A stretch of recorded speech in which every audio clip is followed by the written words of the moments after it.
everyone. Welcome. We're so happy that you're in the meeting. Welcome. Welcome, everybody. We have a really nice turnout. This is great. Okay. Excellent. Thank you, everybody. Yay. We have a really good turnout. It's growing. Kai, I'm going to control the waiting room, so I'll allow people to come in as needed. All right. Everyone, I hope you had a chance to read Kai's bio and you had a chance to read Kai's backgrounds. And we're so excited that you're doing this. And thank you so much for making time on short notice. Much appreciated, okay? That we have this great opportunity. All right. I think we're good. We're looking forward. Let me see. Wait, are we good? I think we're all set, okay? All right. So Kai, we're really excited. Tell us about yourself, okay? Please, and let's share. And then without further ado, it is an honor. I'm so happy that you're here. All right, so I'll watch the meeting room. I'm gonna watch the admit room, and you're welcome to just check from there, okay? Thanks, Kai. I'm gonna mute myself. Okay, so farewell, everyone. Bye. Go ahead, ready, go. All right, hi everyone. My name is Kai Kelly. I am currently a freshman at the University of Pennsylvania, which is one of the 8 Ivy League colleges in the US.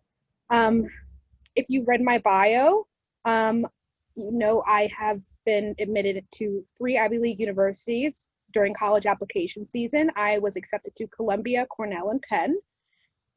In addition to those 3 universities, I also was admitted into Emory, Johns Hopkins, Rice, and several other colleges. As of right now, I am interested in double majoring in biology and English. And I have even recently started a club at Penn called the Penn Reads Book Club, and that has been going really, really well. So I guess we can just sort of start. Yeah, let's dive right in. Everyone, I want to encourage you to use the chat box. So I'm going to type hello into the chat box. And actually, something that would be really cool, can you guys just reply with, I misspelled hello when I run a tutoring center. Well, that should teach you guys something. Can you guys just type into the chat box maybe what grade you're in? That would be cool. Just tell us what grade you're in, okay? So we know as of September, so we kind of know our audience and our group. And also use this time. Oh, we have a 5th grader, 8th grader, 12th grader. Very cool. Let's see who else is here. So let's use this time to type any questions you have into the chat. So everyone, Kai's going to kind of start from the beginning. Is that good, Kai? We'll start from, like, I guess 9th grade going up, or however you want to lead, we'll go through it. But I think it would be really cool if everyone would type into the chat. When you type, just make sure that you set it so that everyone can, you know, write. Everyone in the meeting. Make sure you're in the everyone meeting setting, okay? So, hello. So type any questions. Go ahead, Kai. And you can do the screen share feature now if you want to do that as well, okay? Go ahead. All right. So I guess it would be best if I start off by showing you guys my Common App, as that sort of goes through my academic history from 9th grade to 12th. So I will start screen sharing now. Sorry, a few things prepared for you guys today. Very exciting. But I guess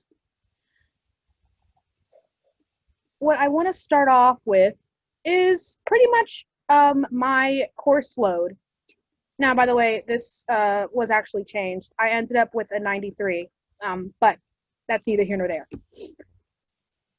So I attended the Dwight School, which is a private school on the Upper West Side of New York. I have been there since 5th grade, well, 5th grade through 12th grade. And throughout high school, I took several higher level as well as IB courses. Dwight is an IB school, international. Hi, can you make the screen larger so we can see? Yeah, like really, really big, so we can see what the names of the classes you took. Yeah, sure. Much better. Okay, so these were her courses. Go ahead. Yeah, so if you look, you'll see my courses from 11th grade My school is divided into 3 trimesters, all of which were IB classes. International Baccalaureate is sort of similar to the AP. However, it's international, so you are not necessarily strictly competing against students from in America, in the U.S., but also students all over the world. And with that, I think comes a added difficulty, but there have been debates around that. In addition to these IB courses, I've also taken several college courses. So I did, in 9th grade, I did a summer program at Johns Hopkins. I took a physiology and disease course at their Discover Hopkins program. I was awarded credit for that. And I also was awarded credit for a course I took at Columbia University, which dealt with molecular biology. And I did that summer prior to 12th grade. I guess, let me check the chat to see if there are any questions surrounding coursework, things of that nature. Does anyone have any questions, I guess, surrounding the classes I've taken? Anyone want to know more about the IB? Please feel free to ask. No? Okay.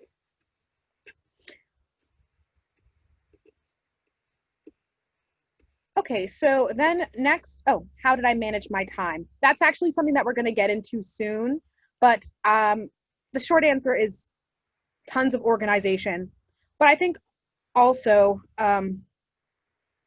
prioritizing your life and your schedule, and really, I guess, and being able to determine what the most significant things are that you need to get done in a day. Okay, next, okay. Do I need math HL? Wait, no, let me go to this one first. How did I manage my time? Oh my God, how much schoolwork did you have at that time? That's a pretty convoluted question.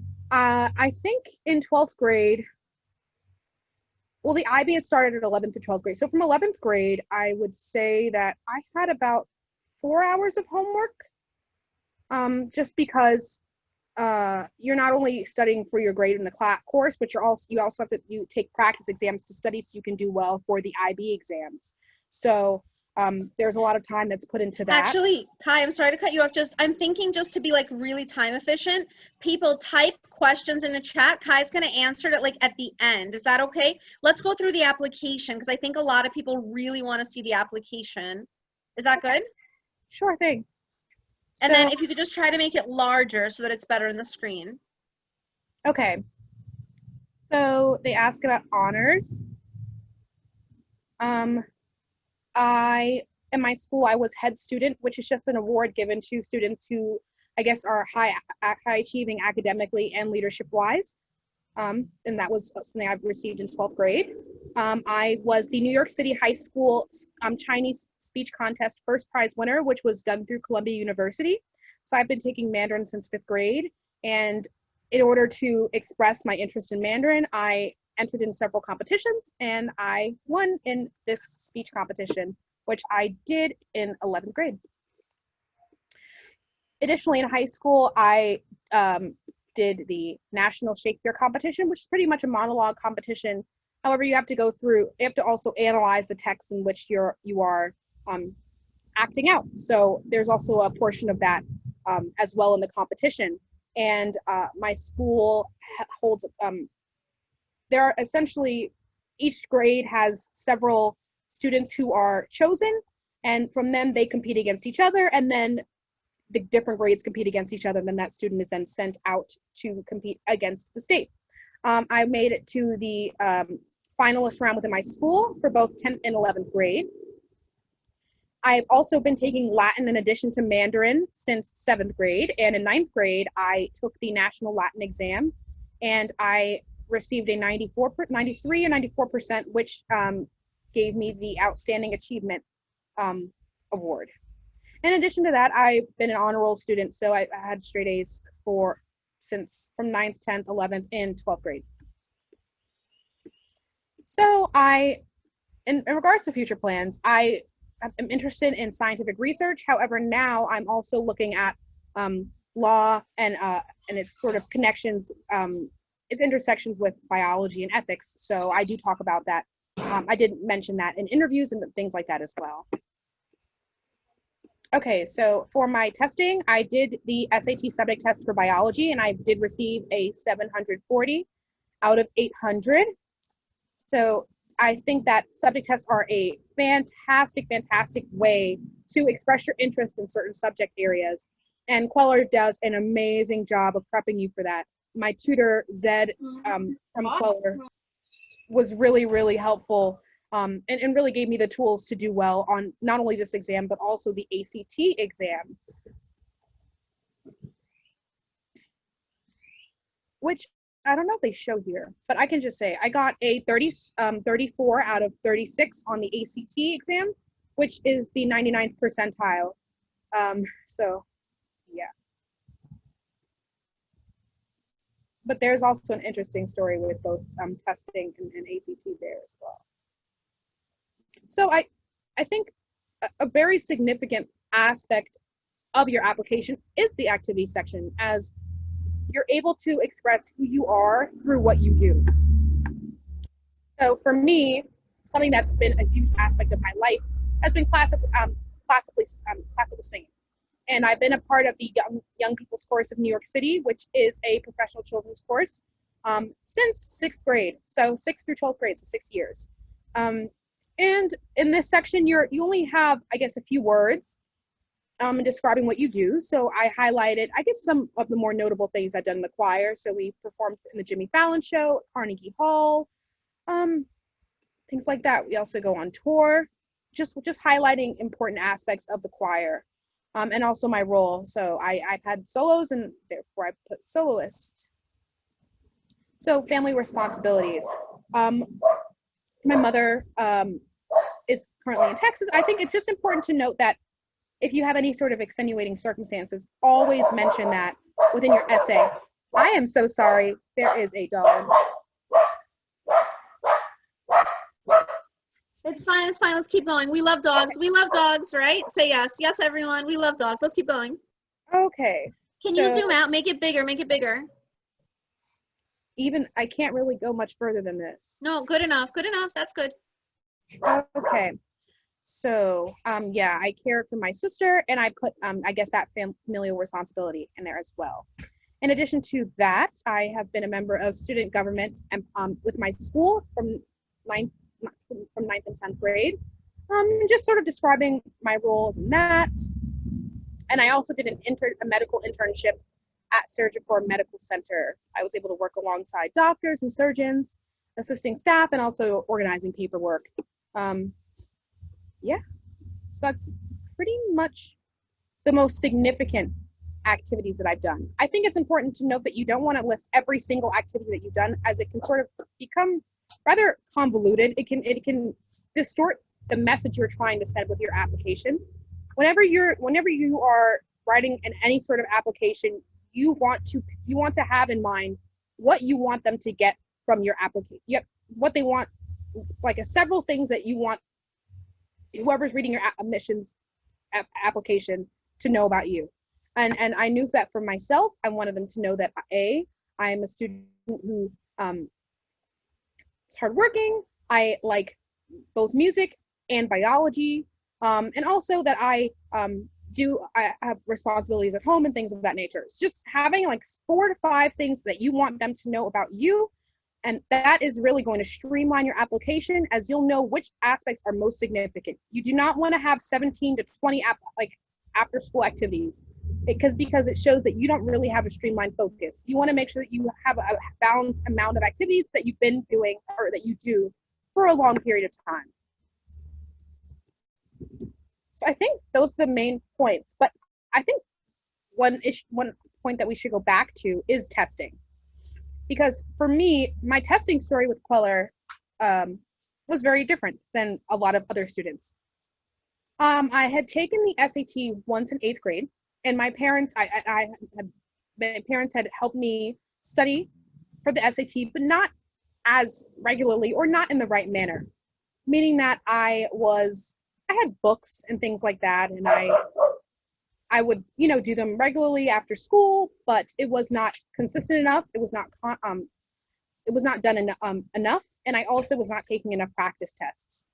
Um, so my mom had decided to come to Queller, which was a huge decision for me, mainly because with choir, also it was a choir was very demanding schedule wise. And so I had to reorganize my entire life in order to add in these extra hours for testing, which we can go into And I now. want to add, Kai lives in Manhattan. She came to Queens and then she went to Manhattan. So on top of all of these things on your to-do list, you were traveling across boroughs for test prep. Absolutely. And initially I started going to Queller and I think really, really hammering down on testing in 11th grade, which was later than most people. Can you make that However, larger, Kai? Make the screen larger? oh, I will, but we're not here yet. I think Okay, okay. I think that um, initially I was going to Queller to take the SAT, but on my mother had decided that she wanted me to try taking the ACT. I had taken tons of practice tests with the help of my tutor Zed, and I only took the ACT once, and I got a 34 out of 36. The second time that I took it, I didn't really use that score, so I only sent in the score that I got the first time I took the test. So yeah, I think that just really organizing your life, organizing your schedule and your time is really key. Everyone has the potential to do well. It's just your dedication to whatever you're trying to accomplish. And with that being said, in order to do this, I had weekly schedules for every week. Every Sunday, I would organize my week. I would sit down at my kitchen table, go through my calendar, go through my assignments list, and I would note everything that I had to do, everything, whether that be showering, eating breakfast to school, like I put it all in my schedule. Even if I was not able to follow this hour to hour, because life is not blocks of time. Sometimes things, don't always happen according to plan. Having this set ideal day helped me, I guess, compartmentalize everything that I needed to accomplish. So in the mornings, I usually woke up at about 5 a.m., sometimes earlier if I had work to accomplish. I noticed that for myself, I prefer waking up early rather than staying up till 1 o'clock in the morning or 2 o'clock in the morning. So I'll wake up at 4 or 5. I'll usually wake up in the morning. I'll get some SAT work done, and either another class. In this case, it was Mandarin. I also attended exercise twice a week. And yeah, just really planning everything through, planning out all my classes that I needed to study for. Even during school, I would use my lunch periods to study. If I had free time, I would use my free time to study within school. If I had like a 10-minute change period, 10 minutes between a period, I would go and try to get something accomplished, because I want to make sure that when I go home, I get to go home and I get to focus on the other things I need to focus on, which were SAT and choir. And I didn't have as much time to get menial homework tasks done. I needed to get those done quickly and efficiently. And once school was over, I had rehearsals and I planned out my studying and worked on essays and tests and things like that. I also made sure to schedule in free time, because it is very easy to lose track. And if you don't schedule free time, you'll find that you're not working as efficiently as you would be able to if you gave yourself an hour or 30-minute break between different tasks. And yeah, I would usually also try to sleep at about 10, 11. Again, didn't always happen, but giving yourself some sort of guideline always just makes accomplishing what you need to accomplish that much easier. Alrighty. So that is pretty much how I organize myself. In addition to this, I also made to-do lists. I love to-do lists. Francis, do you think you'll be a good now? What would you like to go to next? Would you go to some writing samples? Okay, I think next we're just gonna go to some writing samples. Alrighty, So I will say this. When looking at samples of writing, it is important to note that you can look at the structure, you can look at the words that are used, but you want to make sure you tell your story with your writing. So that being said, this can be used as sort of like a way to understand how people organize, a way to understand how people express their stories, but make sure that the story you tell is yours. And Paula did an amazing job with preparing me, and also going through everything and making sure that I was able to express my story in the best possible way. So the common application essay prompt that I chose is this one, which is, here I'll zoom in. It states, the lessons we take from obstacles we encounter can be fundamental to later success. Recount a time when you face a challenge, setback, or failure. How did it affect you, and what did you learn from this experience? So I'll give you guys, I'll let you read part of my introduction and my conclusion. I think these are the main parts that are often hardest to write. And honestly, that for me, that was the hardest part when it came to writing this essay. I had the meat down of the essay, I knew what I was trying to say, but structuring it in a way that engaged the reader, and also felt like a closed and I guess finished piece of work was something that I needed to work on. And Zed did an amazing job with prepping me with that. So for my introduction, for the essay, I wanted to talk about my experiences going to school. And I guess, kids were not always necessarily nice. And I remembered one particular story when a girl had called me an Oreo because I look one way and I speak and act a different way. And that really stood out to me and actually stuck with me for the majority of my high school experience. And not my high school, but the majority of my youth. And it was only when I went to the choir that I was able to be exposed to what the world really was and meet different types of people and know that not everyone is like that. And also I was able to learn more about myself. So in the introduction, I wanted to sort of start off with this metaphor. So I began my essay like this. Even at a young age, I never entirely understood the appeal of the Oreo. Personally speaking, the bland, brittle chocolate disc surrounding the excessively processed cream has the most unpalatable flavor. Yet, to my bewilderment, it is still revered as the epitome of classic American food. So this sort of, I feel like saying that you don't like Oreos, it's a pretty striking statement for some people. At least for me, I don't like Oreos, so I wanted to start off with something like that. And just sort of describing it sort of in an engaging way. And also, this is a great point, I think, to start off by expressing my ability, my writing style and my writing capabilities. This essay is the perfect place to show off your vocabulary, if there is one, but also you want to make sure that it's readable. So I aim to do just that with this introduction. In the middle of the essay, I talk about an experience. I talk about the experience where the girl had called me the Oreo. And then I go into how that affected me and how choir was able to expose me to the fact that was able to give me confidence and was able to expose me to different types of people. So in conclusion, I sort of reflected in this way. As I reflect on my experiences in the choir, I now have a far more open perspective of the world and welcome and embrace differences. My conductor loves to remind us, you join YPC for the music, but you stay because of the friendships that you make. The process of being with like-minded people, perfecting the smallest notes and harmonies, acted as a platform to forge strong and meaningful friendships with those who are vastly different from me. And then I said, while the ignorant label of the Oreo was initially meant to define me and inflict pain, I now understand that sometimes people hurt others merely due to a lack of understanding. Even though there will always be ignorance in the world, I now have the inner strength and courage to chart my future, and my self-awareness is whole. There's nothing to hide behind when singing. The voice comes straight from your essence, your heart, and your soul. Music is a universal language that transcends gender, cultural, and racial barriers.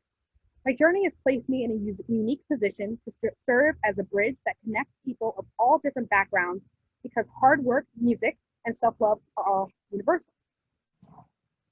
that was how I ended my essay. A little bit cheesy, but I think also sweet, and really was able to close out my ideas in an organized way. So that's pretty much the essence of my Common App essay.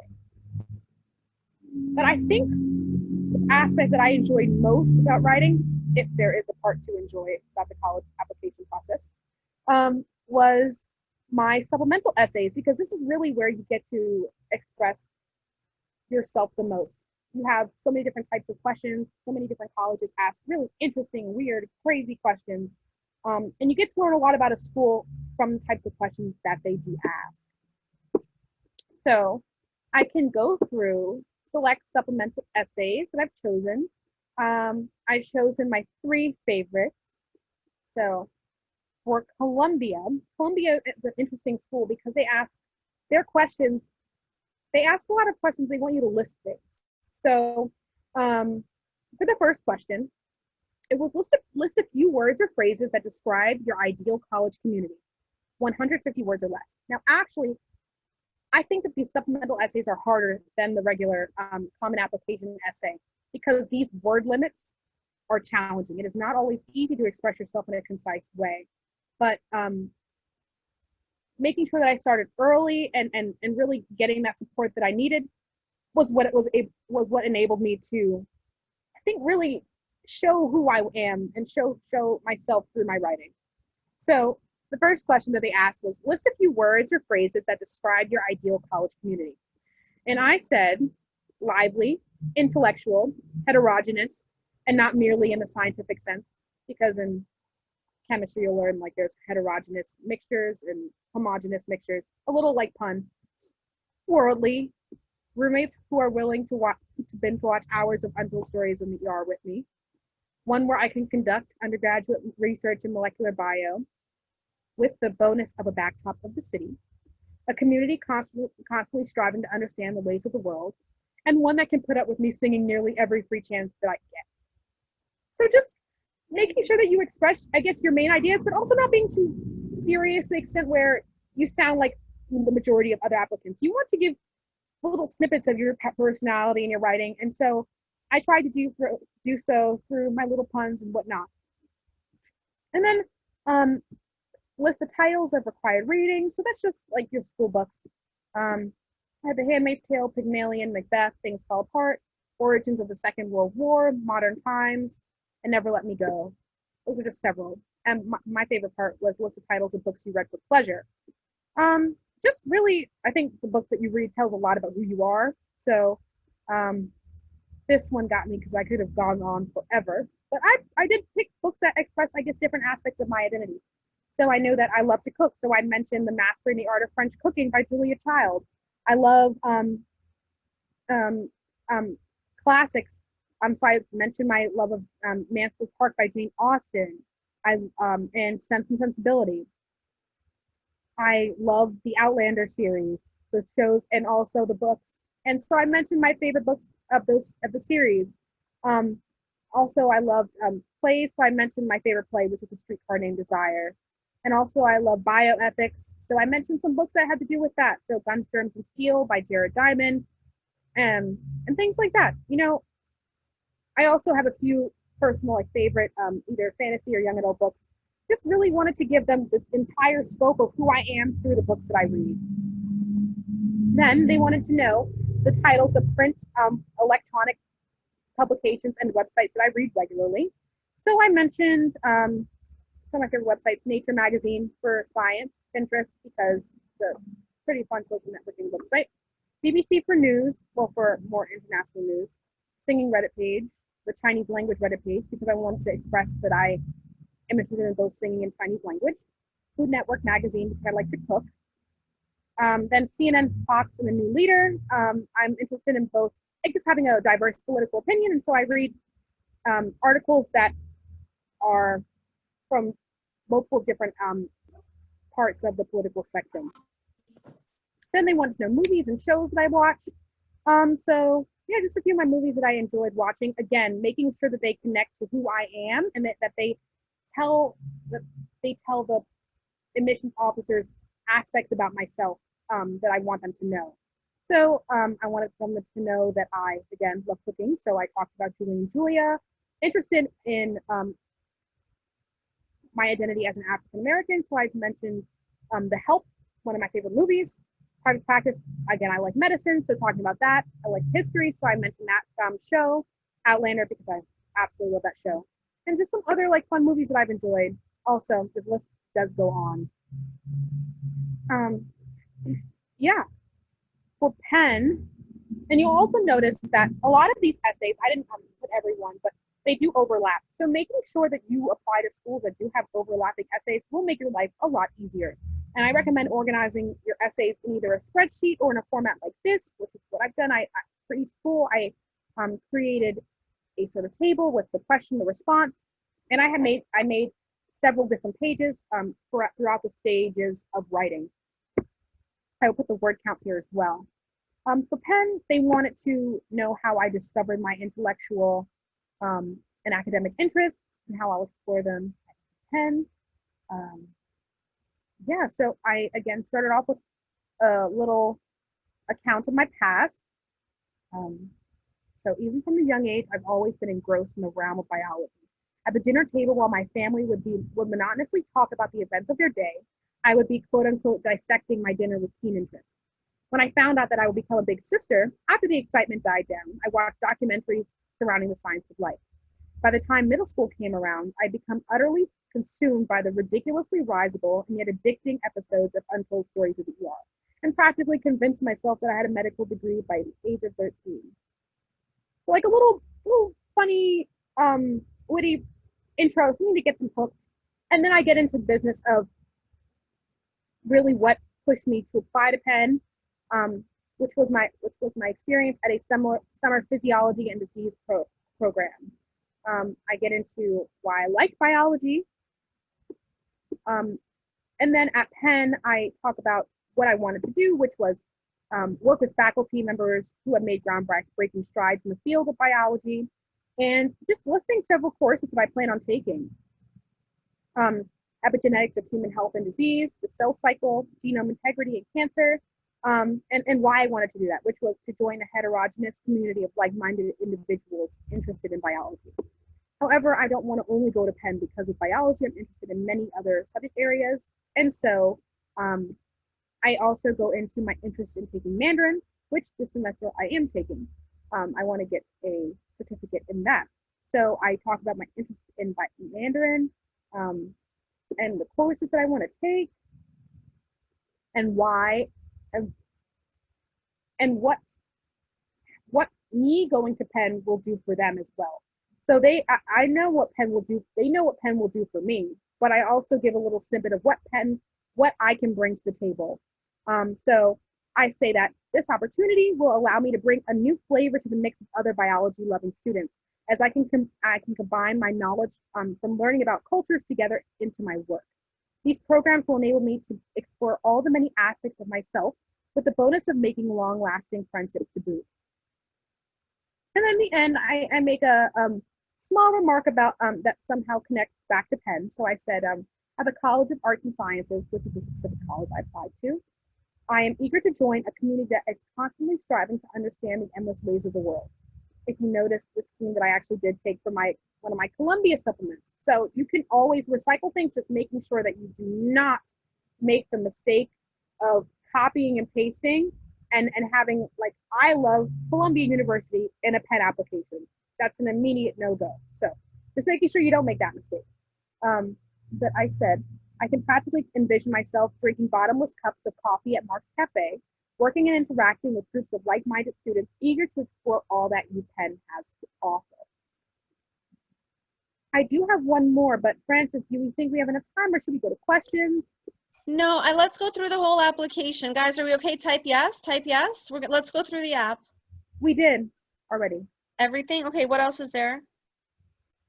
I mean, I have a resume, a sample music resume we can look at, and I also have one more essay. Yeah, let's do all of it. Let's go. All right. Okay, let's go. Everyone type yes. Is that a yes? People, hello? Hello? Hello? Let's keep going. Okay. Finally, cooperation. Yes, we want to see. Okay. Okay, so for the last essay that I've chosen to show you guys, it's another one of my favorites for Johns Hopkins.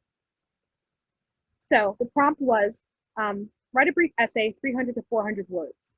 And they asked me, or they wanted me to talk on this subject. Successful students at Johns Hopkins make the biggest impact by collaborating with others. So I spoke about my experiences traveling and performing in Japan because they know that I already love biology. I talk about that in other sample essays. I want them to know that I'm also well-rounded. And so I talk about other different experiences as well. You don't want to hammer down the same thing over and over and over again because it makes you seem one-sided. So talk about my experience performing with my choir in Japan. Okay, so I'll read it. Last year, I traveled with my choir on a month-long tour across Japan. Although we were all professionally trained to sing at the drop of a hat, there was not a unified sound in rehearsals. This sentiment was only amplified as we began our rigorous tour schedule. Each day, we woke up at around 6 a.m. and went to sleep at 11 p.m. after a long day of performing. After a few days, we packed up our belongings, boarded a plane, and readied ourselves to do it again in a new city. After our third performance, with sweat dripping down our faces, our conductor herded us over backstage. He stood there, face reddened, arms crossed with a sharp glare that managed to hit each of us square in the chest. Once there was complete silence, he began to speak. You know, you guys performed well for a mediocre kids choir. And then, with a final shrug, he turned his back and walked away. During dinner, we all sat there stewing silently, but we didn't have to speak to know what we had to do. After curfew, we all secretly crept into the hotel stairwell and began to run through every piece of our set. We stopped at each mistake, making sure that no one moved forward in the song until everyone got it right. Each night for the rest of our tour, without our conductor's knowledge, we practiced tirelessly until our sounds became one. About a week later, as I stepped forward to sing my gospel solo, rather than experiencing my typical heart-stopping nerves, something different happened. Although I still experienced the occasional flutter, palpable energy seemed to radiate from those behind me, collectively, and fueled me to sing on without fearing others' opinions. Personally, collaboration is not merely working with people. It's developing a mutually shared passion with others. Feeling the support and our mutual love of music enabled us to do our job as performers. We performed unified as a group and forged an instantaneous bond with the audience. We were utterly in sync with each other, making our messages of diversity and inclusivity all the more impactful. Though I speak of one instance, collaboration is critical not only to musical success, but also academic and life success. I aim to bring these collaborative skills with me as I enter the next chapter of my life. 399 words out of 400. So that was my essay for Johns Hopkins, well, my supplemental essay. And with that, another aspect that some schools will ask you to do is you can submit musical supplements. And so that is something that I did as I was heavily involved in choir, and I wanted to show them my commitment and dedication by showing them videos or snippets of my performances, of my solo performances. And along with that, I also submitted a resume, which if you can, I would recommend doing, absolutely. This is just merely my music resume, but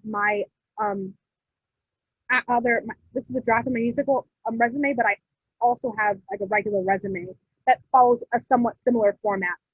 And I made sure a nice headshot or image of myself. I did have a cover letter. I have a cover letter for my regular resume. And just making sure that it is visually pleasing, aesthetically pleasing.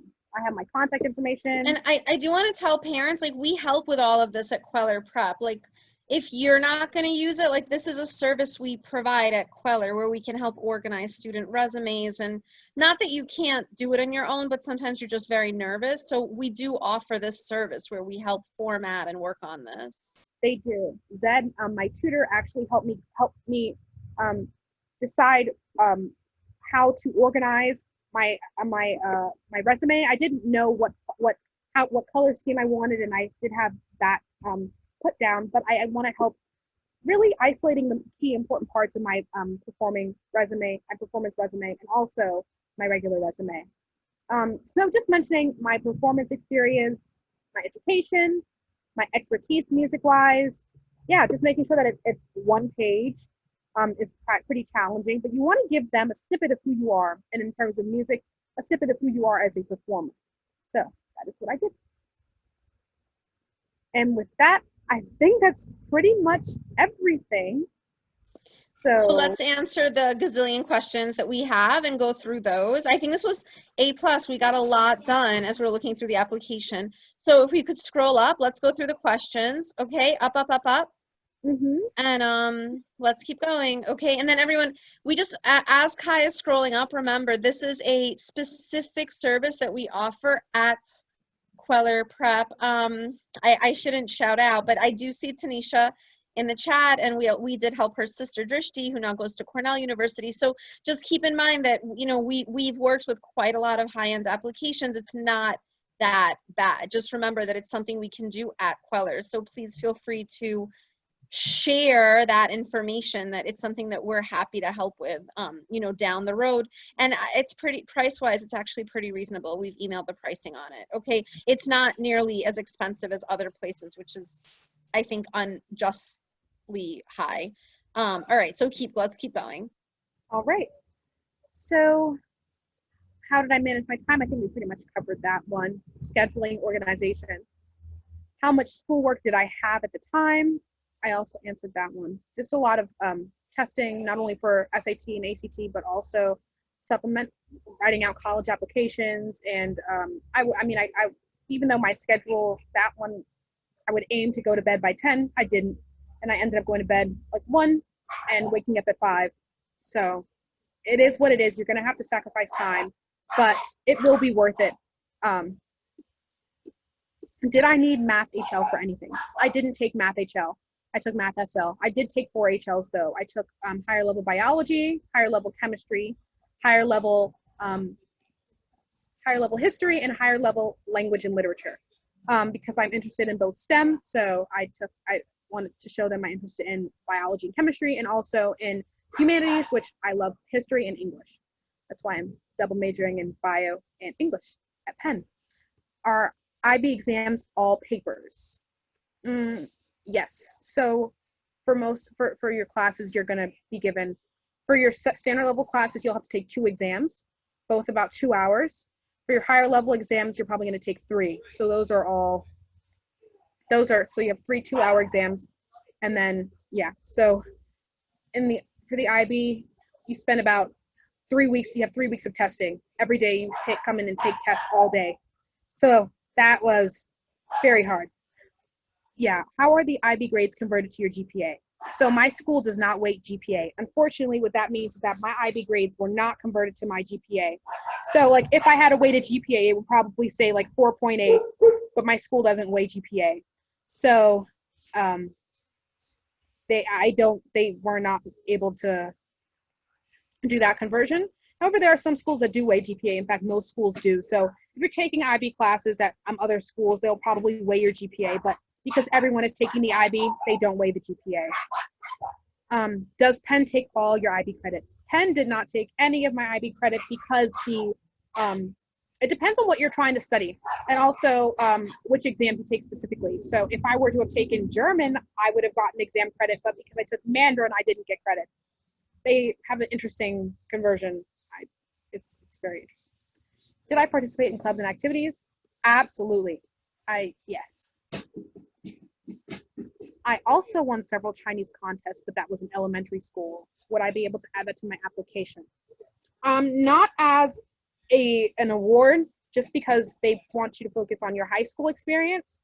But I would encourage you to enroll and try to aim for more Chinese contests for high school, so they can see that you've been engaged in that, not only as a young student, but also in high school. I'd also say that if you want them to know that you've been doing this for a long time, you can mention it in your essay or in a supplemental essay. Maybe say that like I've been doing Mandarin for blah blah blah blah. You can hint at it, but you can't. I wouldn't recommend putting it in as an honor. because you didn't do it in high school.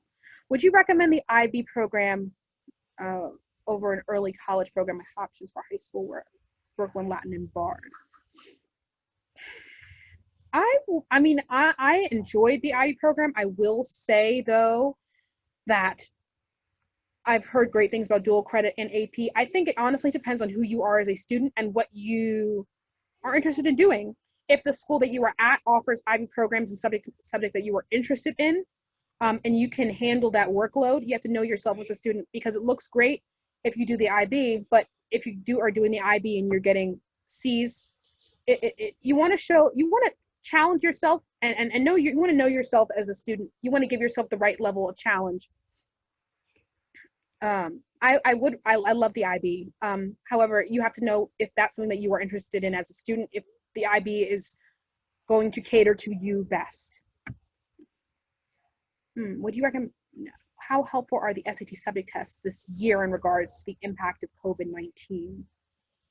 I'd say that taking them helps, showing your interest, and Kohler does a great job of prepping you for that. I personally do not know, because when I applied to college, there was no COVID. I do know that some schools now are becoming test optional, but test optional does not necessarily mean that they don't want to see no testing. So if you can take the test, I'd always say that taking the test is great. If you can't take it, I would take it. Yeah. What do you think made you really stand out from the sea of applicants? That's a pretty loaded question, just because from what I understand, admissions officers are looking for different things each year. So with every cohort of applicants, you don't really know what makes you stand out. But I think just I wouldn't go into the process of thinking, what is going to make me stand out? I would go into the process thinking, which school is best serves who I am as a student? Which school will cater to the most important parts of my identity? And then expressing those parts of your identity. Because if you express yourself the best that you can and you don't get in to that school, that does not mean that you didn't stand out. It means that school maybe might not necessarily have been the best fit for you. I wouldn't go at it thinking in that way. Like I applied to Yale. I did the best that I could have done. All the visits I could have done. I did as much as I could have. And I didn't get in. I was waitlisted. Not waitlisted. I was deferred. And then I was rejected once I got in all my regular decision applications back. And I think I did what I could to stand out. And other schools saw that. But Yale was not for me.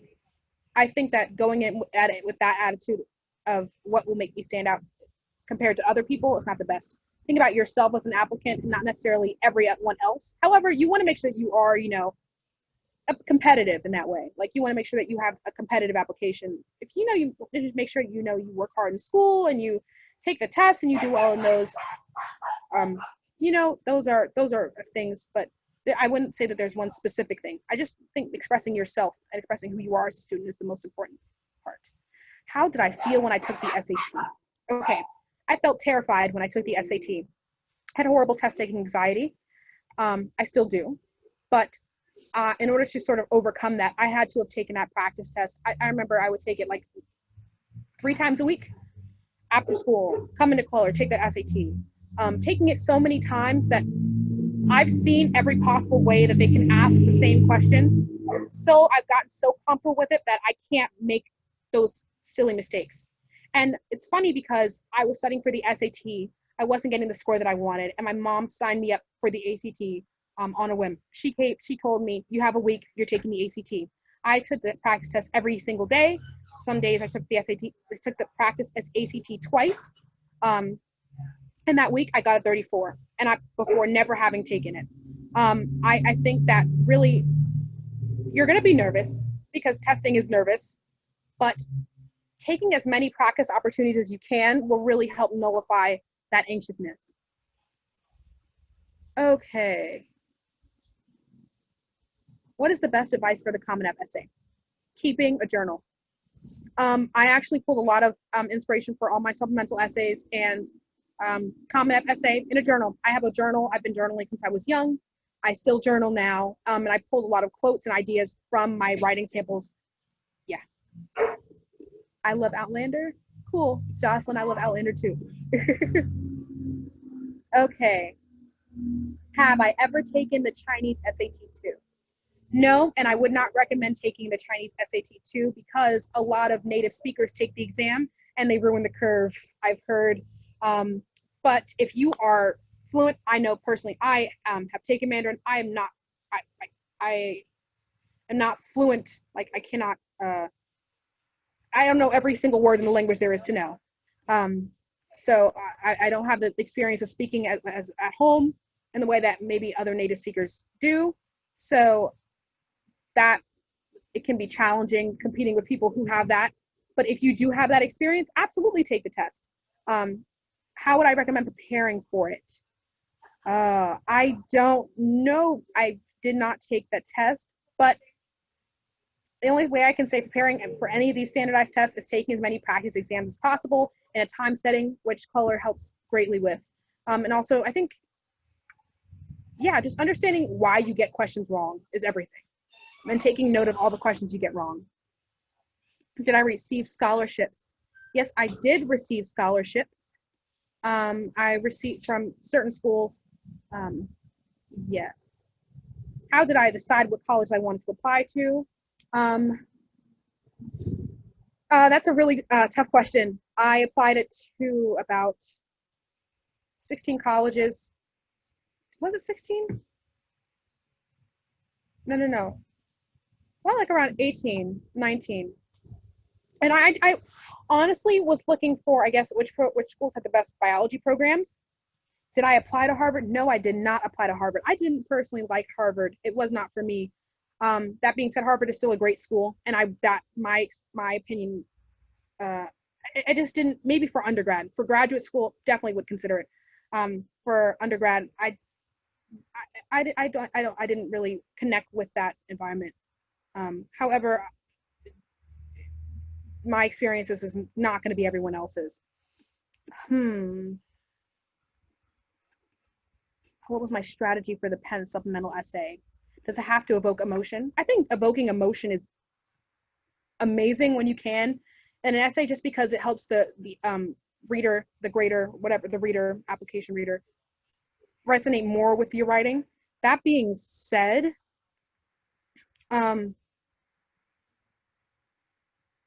I mean, there's not really, I think for a key strategy, you want to know what you want the school to know about you, and then you want to have a set idea or a list of why you want to go to that school and what you can do for them. That's mainly what these supplemental essays, some of them ask. What age should I start prepping for exams with Color? I said 11th grade. I started at Color, but I did preparation from about 9th grade, but it was not as regimented as it should have been. So, yeah. How can I manage my time to apply to many different colleges? I think it's key to start early as you can, as early as humanly possible. These essays, these applications, I started writing as soon as the Common App came out, and I think even before then, because a lot of the prompts have been similar. Yeah, managing your time to apply. Again, applying to schools with similar questions. Applying to schools. Don't apply to every single school that you see. Apply to schools that you genuinely think you want to go to, and that have great programs, great scholarship programs that you can afford to attend. Yeah. Alrighty, I think that is pretty much the questions. Oh, do I feel the IB program prepares me well for Penn? I would say so. I feel pretty prepared, but I also do think that Penn, a lot of Penn students come in with experience like the IB or AP, so Penn is definitely a next step up from that, even a step up from other college classes if you've ever taken them. So keeping that in mind as well. Someone asked if there are any cons of Penn. Well, I haven't really been there too long to know, but I think no school is perfect. I think you also should go into the application process knowing what the cons are of a school. And my cons will not be the same as another person's cons, which is why I'm not necessarily going to say the cons, because my opinions are not everyone else's. But I mean, no school is perfect. No school will ever be perfect, but you want to find the school that is the most perfect for you. And also, no, I think that's pretty much, yeah, that's pretty much it. So, yeah, Francis, I think that's all the questions.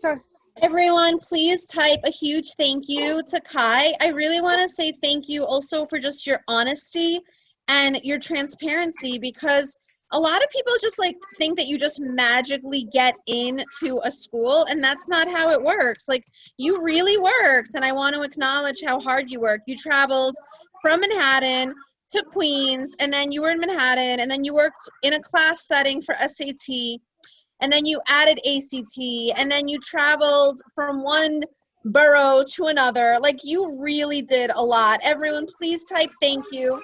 Jessica, lower your voice right now. Everyone, please type thank you, because this was a really big deal.